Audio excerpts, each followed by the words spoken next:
Здравейте!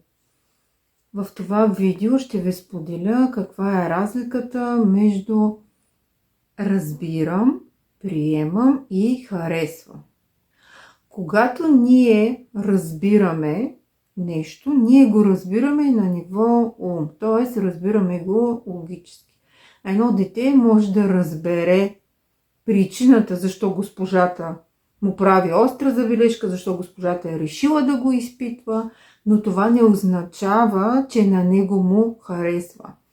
Тоест, след разбирането има обикновено и оценка. Харесва ми, не ми харесва, защото разбирането е само на ниво ум, логически. Тоест, разбирам защо другия действа по този начин или разбирам защо това ми се случва така. Но това не означава, че на мен ми харесва или не ми харесва. А при приемането има едно вътрешно спокойствие, вътрешна свобода.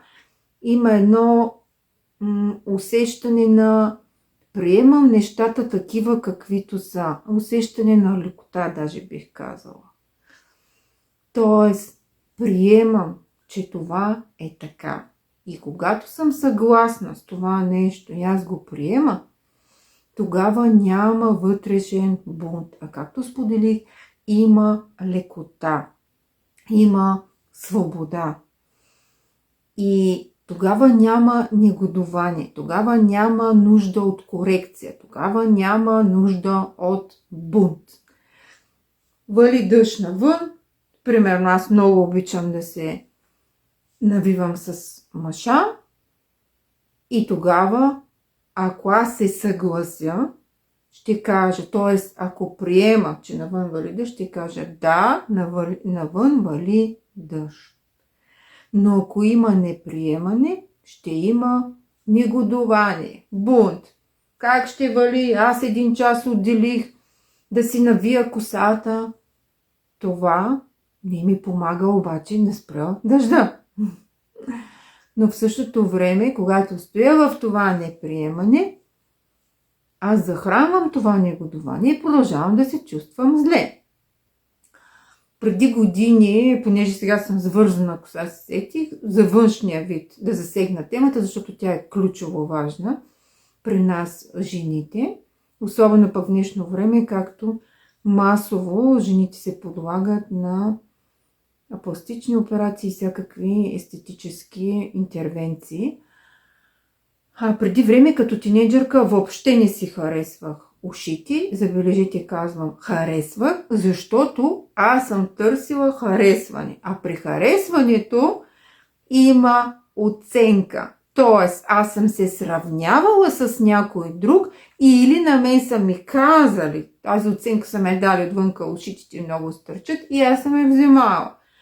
И именно заради това аз не си ги харесвах, което означава, че не съм ги приемала. Защото приемането означава да се съглася, да кажа да, това съм аз. Да се съглася с моето тяло. Да, това са моите уши.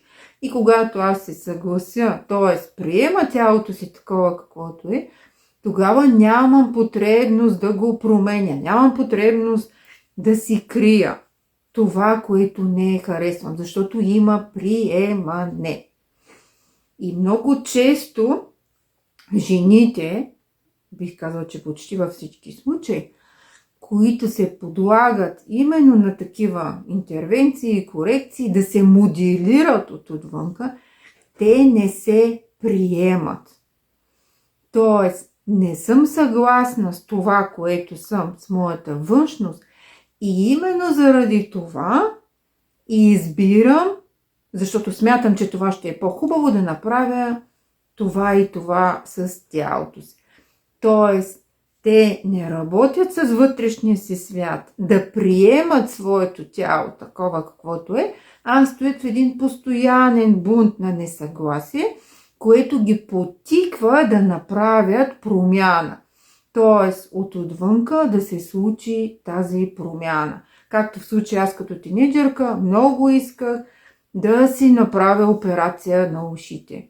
Да, но когато ми се появи витилигото, И аз тогава осъзнах, че една от причините е именно срама и неприемането, защото бях вече почнала да правя видеа и се усетих, че го има този срам. И именно тогава си казах, ами да, ще го отработя и започнах да си връзвам косата и в един момент аз се съгласих с моите уши. Тоест, когато има неприемане, ние можем да преминем в приемане. Но това е работа с вътрешния ни свят. И първо трябва да имаме желание да го направим. Ако не го направим това приемане, тогава избираме или, както споделих, да продължиме да се прикриваме, или да се направи някаква корекция, което за мен лично е като борба със своето тяло. Една постоянна битка, то да се коригира или да се крие. И както съм ви споделила, именно заради това, аз в последствие при мен дойде това желание да си оставя и естествената коса. И при приемането означава аз мога и да се бойдисам, но се приемам и не бойдисана. Тоест нямам вътрешно напрежение, че трябва на всяка цена да си бойдисам косата, защото нямам притеснение да си покажа естествения цвят, което означава аз съм съгласна с това, което е, т.е. има приемане. Преди години също като тинейджърка, то е напълно нормално в тази възраст, виждам го сега и при дъщеря ми, също не можех да излизам без грим. И първите пъти, който го направих, аз се чувствах много бледа, като болна, се виждах в огледалото. И този случай аз съм била свикнала до такава степен с грима, че в последствие все едно не можех да се познае. Не можех да махна тази маска. Да, наричам го маска, даже и бойдисването на косата е същото. Защото реално ние ставаме коренно различен човек, когато правиме нещо всеки ден. Да го коригираме, да го прикриваме, реално ние тогава не сме себе си. И това е най-голямото доказателство, че не се приемаме. Защото ако се приемаме, както споделих, тогава ще мога и с грим, и без грим. Тогава ще мога и с бойдисана коса, и без бойдисана коса.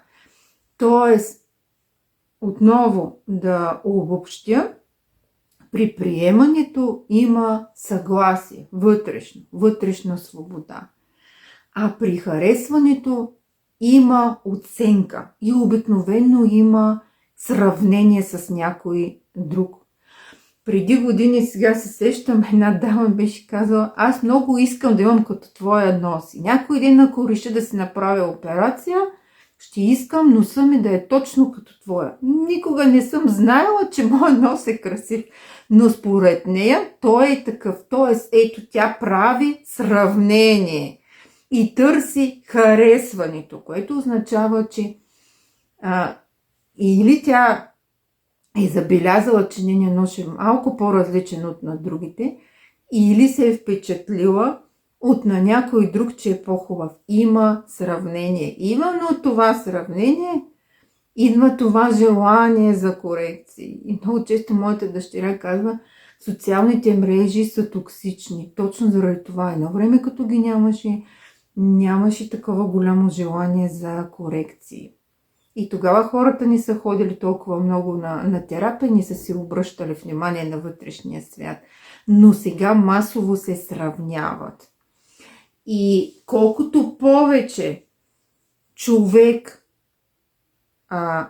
обръща внимание само на външното, толкова повече не обръща внимание на това как се чувства, защото той търси външна валидация, т.е. отвън аз да се моделирам, за да бъда приета, вместо, защото е по-лесно, вместо да започна да ходя на терапия и отвътре да променя вътрешния свят. Защото когато ходи на терапевт, тогава от него зависи самата промяна. А когато отиде една жена при пластичен хирург, тогава Тя не осъзнава, че му поверява живота си, защото в случая тя рискува и здравето си, но в същото време тя се оставя в неговите ръце, т.е. той да я моделира. И това е много по-лесно. И другото важно нещо е, че отвън се вижда това. Вътрешния свят много често при жените и при мъжете, но аз масово работя с жени, си го прикрива. Т.е. прикривам какво чувствам. И когато прикривам какво чувствам, никой не знае това. И е важното да изглеждам добре и в един момент започвам да се чудя, защо ги има тези болести. Това е много често срещан казус при клиентки, при жени, които имат при мене. Йовче, на мен нищо ми нямаше и изведнъж този и този симптом или изведнъж депресия. Да, но то преди това се случвали много неща и много пъти си пренебрегвала себе си. И именно заради това депресията означава потискам себе си, колкото повече се потискаме, не се изразяваме, не разбираме своя вътрешен свят, фокусираме се постоянно как ще изглеждаме отвънка, какво ще кажат хората, толкова повече отвътре расте това недоволство, рано или късно идват заболяванията. Аз се казвам Новка Трифонова, терапевт емоционално здраве с есенциите на доктор Бах. Ако това видео за теб е било полезно, сподели го, изпрати го на твои близки и приятелки.